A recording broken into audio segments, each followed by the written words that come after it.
Hi everyone, I'm Alistair Ben and welcome to Expressive Photography. In this week's video, I want to go through a few of the images that I made on the recent trip to Spain with Adam Gibbs and process them from start to finish in a way that hopefully is going to give you some learning tips about how to process images, or certainly get some insight into my creativity and how I choose to express myself. Before I start that, just a very quick couple of words. First of all, if you're new to the channel, please hit the subscribe button and give me a thumbs up.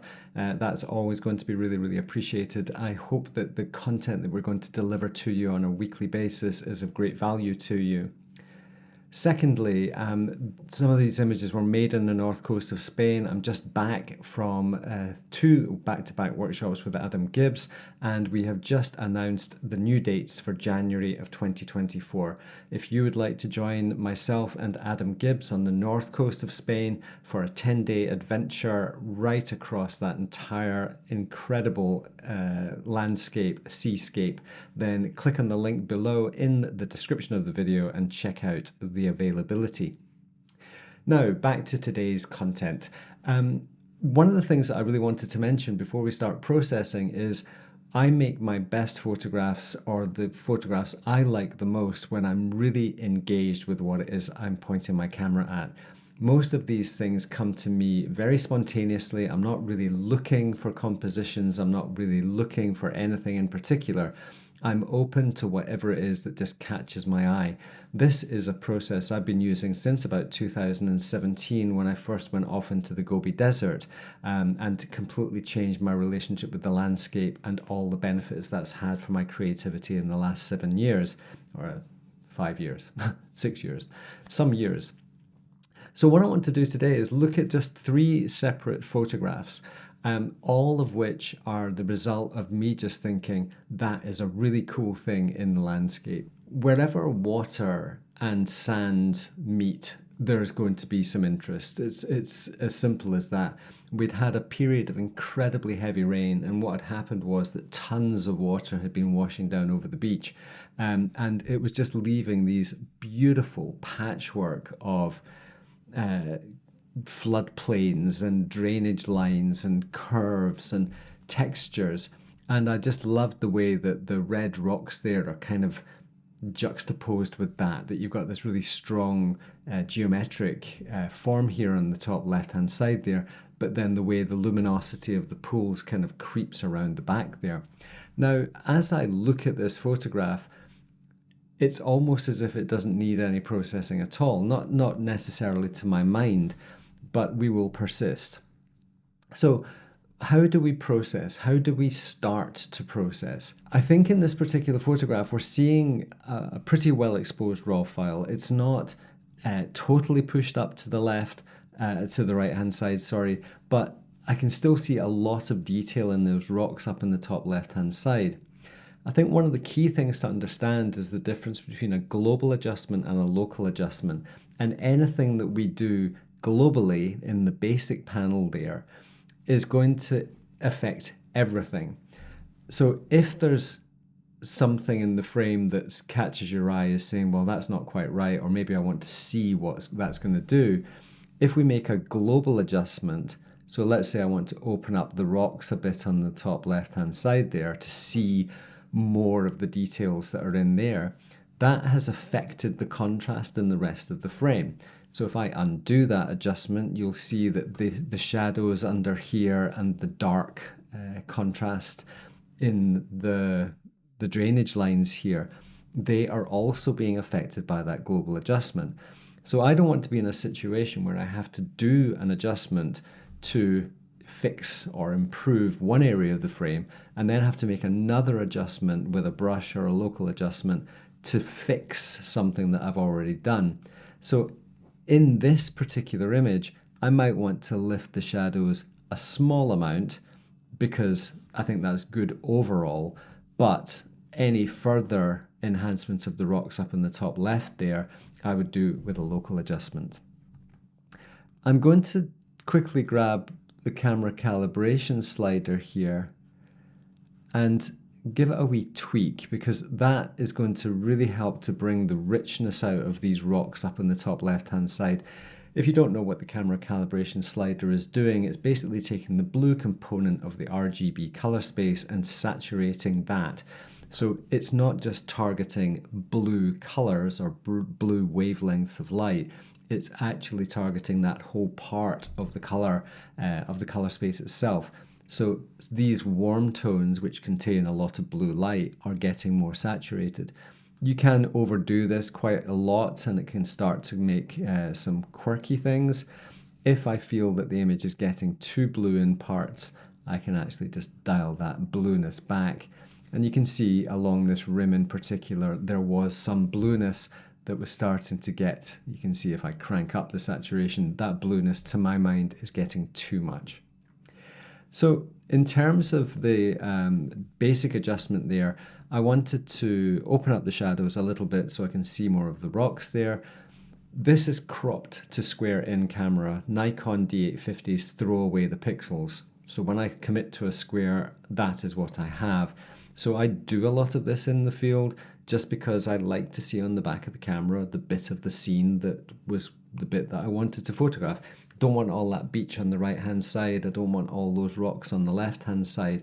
I don't want the ocean and the sky above. I want the bit in the frame to give me that experience in the field where I'm seeing something that's making me feel happy about what I'm pointing my camera at. Now, I am going to make a little bit of a contrast adjustment just to pick up those whites a little bit. And I don't tend to use the contrast slider very much myself, but I'm kind of happy with that. This is a photograph that I think in my mind, when I was at the scene, I thought this is going to be black and white. I just strongly felt that it was a monochromatic image. And I think what I'm going to do here is I'm going to make a virtual copy, and I'm going to come in and make a black and white conversion. Now, if I use a red, yellow, or orange filter, all of those are going to help enhance the color of those rocks. They're going to make the rocks brighter in the frame because they're going to allow the warm tones of the reddy, yellow, orangey rocks to brighten somewhat. If I use a green or a blue filter, those tones will be subdued and we will lose contrast in the rocks. So I think here I'm going to use the orange filter because there's quite a lot of orange in this scene. I'm going to brighten that a touch more as well.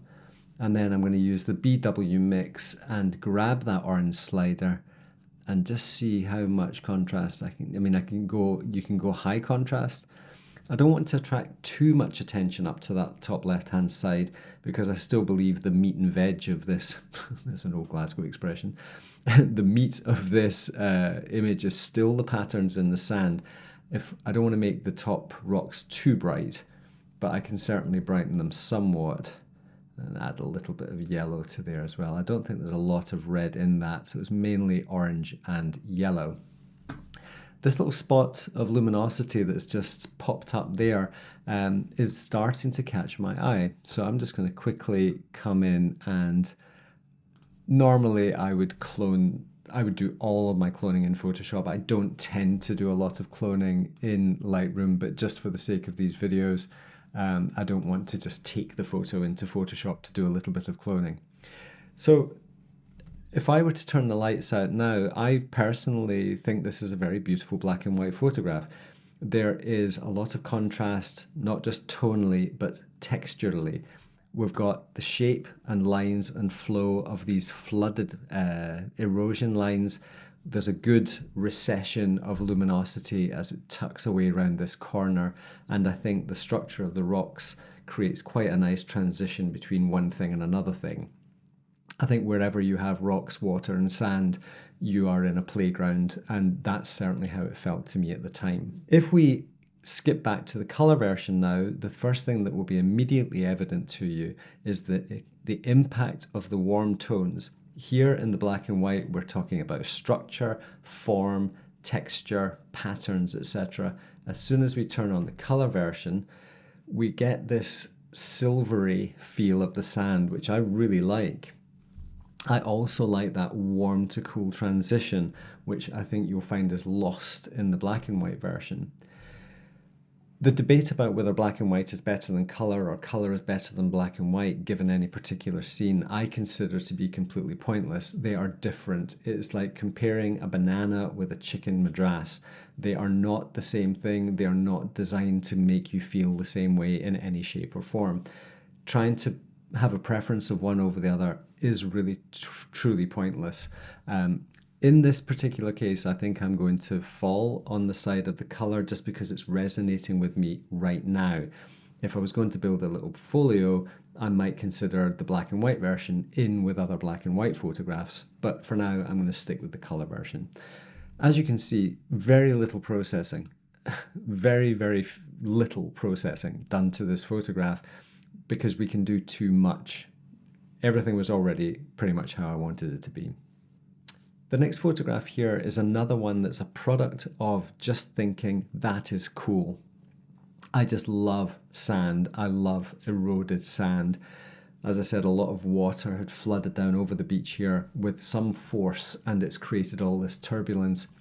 I was very mindful when I was composing this scene to only include in it what I wanted, and I was quite careful with my zooming in and framing to make sure that this reminded me somewhat of a heart, and it was Valentine's Day yesterday before I recorded this video, so it seemed quite appropriate. But yeah, there's something kind of organically heart-like about this, which I really like. Now, one of the big problems we have with color images like this, in particular colors that are yellow or orange, is that contrast, and I will use the contrast slider here. Contrast is directly linked to saturation. The higher the contrast, the higher the saturation, or the more intense the saturation. And it can actually be a very difficult job to start balancing the color with the contrast. And you can see here how quickly it is for the whole thing just to feel as if it starts getting out of control.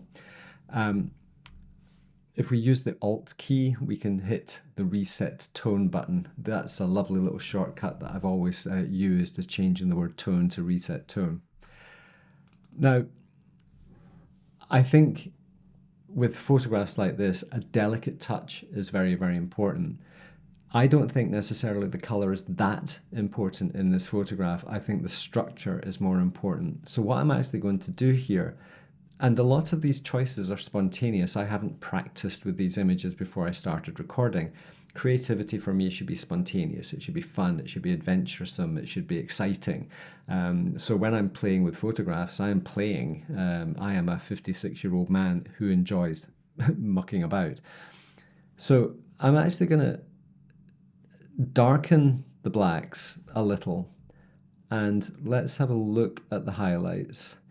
I don't think this is an image that we want to get too bright, not in the color version anyway, but that's added some quite significant degree of contrast. The thing to note here is that I have not made a black point and I have not made a white point. If I was to do so, and I'll just do that the quick and dirty way, so that's me hitting the blacks there, and that's me hitting the whites there. As soon as I do create a black and white point, that step has determined the aesthetic of the output. I don't want this. If I'd wanted this, I would have done it in the curve. So only add as much contrast as you want. You don't have to have black blacks. You don't have to have white whites. You can create any histogram shape that you want. And I think that's a really important point. So I'm happy with the distribution of contrast in this. I might just poke up the highlights a tiny little fraction just to get some definition in there. And I think I'm going to add a radial filter, and I'm going to make it really small. And the reason for doing so is that when I invert this, I want to pull out these quite a long way. When the image is filling the frame, you can see it's very difficult to pull the handles as far out as you may want, because I actually want a really heavily vignetted image here. And once I've got the size of the vignette ring that I'm looking for, then I can make the adjustment that I want. And I'm going to darken it a fraction, just enough to feel, not enough to see. If you go too dark, they get too much. So I just want to darken that because I really want to work on the highlights in those areas. I'll pull down my shadows. So every adjustment I'm making is to try and emphasize the form of those highlights and recentering that to the way I want it to be. And now I'm in a position where this is much more sculpted in the foreground and then it recedes into the background, and I quite like that effect. Now this is another photograph that I think I may go black and white with. So in this particular case, I think I'm going to open this up in Silver FX to use the tools in there, because I'll have more control over the highlights and the shadows that way than I would do just staying in Adobe Lightroom. Now, my preference is to start with a neutral profile, and I am not going to stray too far away from an orange or a yellow filter here. And what that's doing is, because you'll see the red is going to get quite contrasty. In fact, yeah, they're all kind of similar. The blue, as you can see, gets very dark, but try them out. See which one you prefer. Look to see if there's something in there that's really speaking to you. But I do love the yellow in this particular case. I'm going to add a tiny little bit of structure to my shadows, a little bit to my highlights, and a tiny touch to my midtones. And then I'm going to change the overall brightness of the scene. So I think I'm going to make this quite high key, but darken my midtones and darken my shadows. I want this quite high contrast, but I want control over that contrast. So I'm quite happy with the way that looks. It doesn't need much to me in my mind.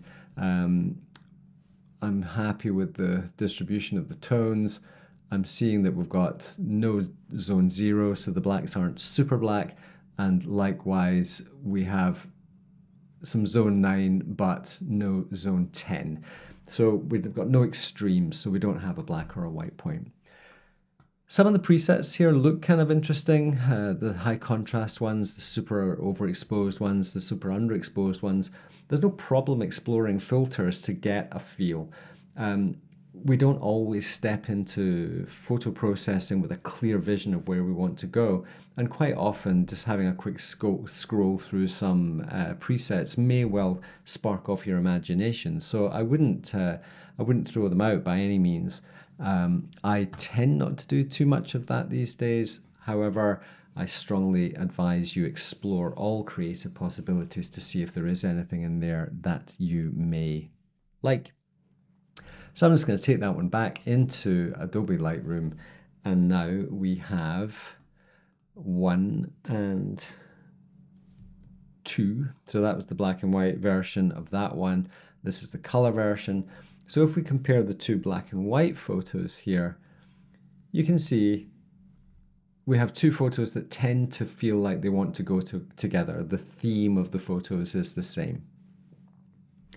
This is how I start to build portfolios and to build concepts, is really just to look at the stuff I'm making. Right, this final one here, again, is a product of fascination. I really loved the way the light was just shining on that kind of flame-like side there. So what I'm going to do is, in Adobe Lightroom, you can see this requires focus stacking. I have focal points that go all the way through the frame to try and get all of these little bits sharp. I thought it was really important to get that continuity of that line. So all I'm going to do here is I'm going to make some quite simple adjustments. First of all, I want to really emphasize the light on the surface there. That was so important to me. The second thing I'm going to do is I'm going to do a conversion into black and white using a blue filter. And that blue filter the more blue information I give the file, the brighter that can turn itself out. So I'll come into here, grab the blue, and that way I can really brighten the feel of all that airy water and the way the highlights are shining on the surface there. I could, of course, go the other way entirely and make it very, very dark, which also works. So in fact, I'm going to go middle of the road here. And you'll see the way I tend to process is I'm just kind of looking at the image. I glance at the sliders to make sure I'm moving the right one. So now that we have all 5 images, because I've got them all selected, so they will all turn black and white in a moment, I'm going to right click and go edit as layers in Photoshop. And what that will do is open up my copy of Adobe Photoshop and create a layer stack of those 5 frames. We're going to do a very, very quick focus stack just to get all of that data together. And then we're going to do one more final little step to turn this into a more abstract scene. Once we have our 5 images here, we can simply select those and go Edit, Auto Align, and that corrects all those little focus anomalies. And once they have sorted themselves out, eventually, it's supposed to be a high-powered computer. There we go. Once we create the focus stack or auto align, I will auto blend. Nothing in this frame is moving, and because nothing is moving, I don't need to worry about anomalies. You'll notice a few videos ago I was talking about how to focus stack properly using flowing water, and in this particular case it's not necessary. If I zoom in now, you can see that we've got this lovely sharp edge all the way through the frame, and that was my intention. So I'm just going to Command S on my Mac to save that back into Adobe Lightroom. In fact, I should have flattened it first, because I don't need all those layers. So we now have a version in Lightroom that is the focus stack. Now, one of the things I really liked about this photograph was the way that it feels like mountains. And I decided that I wanted to flip this to make a much more abstract version of the frame.